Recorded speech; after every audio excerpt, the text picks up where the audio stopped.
Hi, this is Susan from Peppergoose Design, and I'm just going to show you how I sew these tails in. We've got a tail and a tail. I changed yarn in the middle of a row, and it's in the last yarn over pull through 2 at the top of this double treble. Now, if this was a continuous piece of yarn, then you would have a little loop between these two entry points, i.e. it's good if we sew that one that way and this one that way.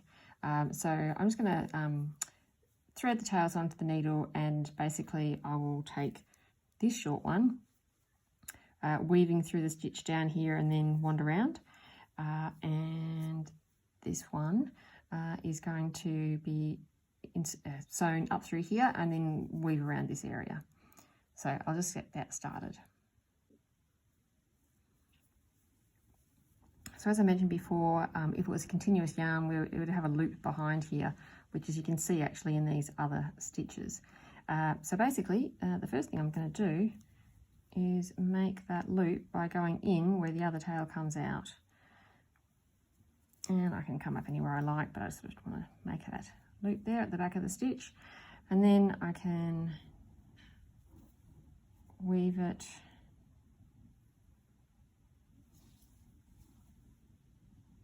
around, and it's best not to try and split the yarn. I'm trying to sort of just weave it in and out of the post stitch. Once you get down to the bottom of a post stitch, you can start to thread it through both that bottom segments over double treble as well as the chain it's worked into. So I've actually sort of gone under 3 bits there.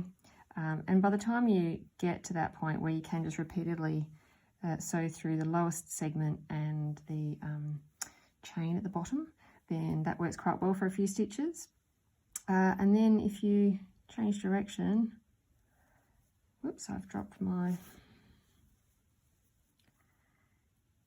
threaded part.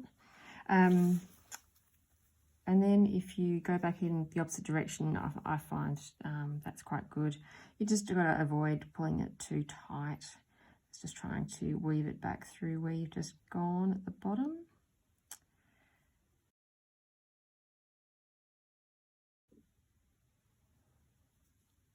For the second tail, I want to go from bottom to top because the other tail went the other direction. So I'm just going in where the other tail came out, and coming up somewhere else, just somewhere nearby. There will do.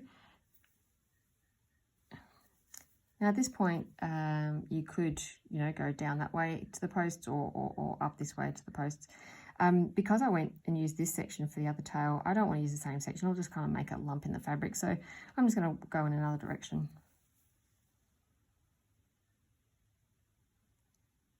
And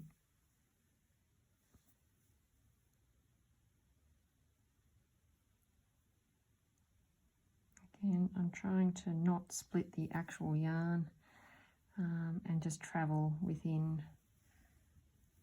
the post.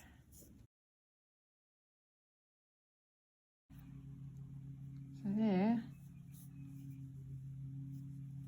So last little bit, have a little jiggle to make sure it's all going to sit okay, and then trim the end.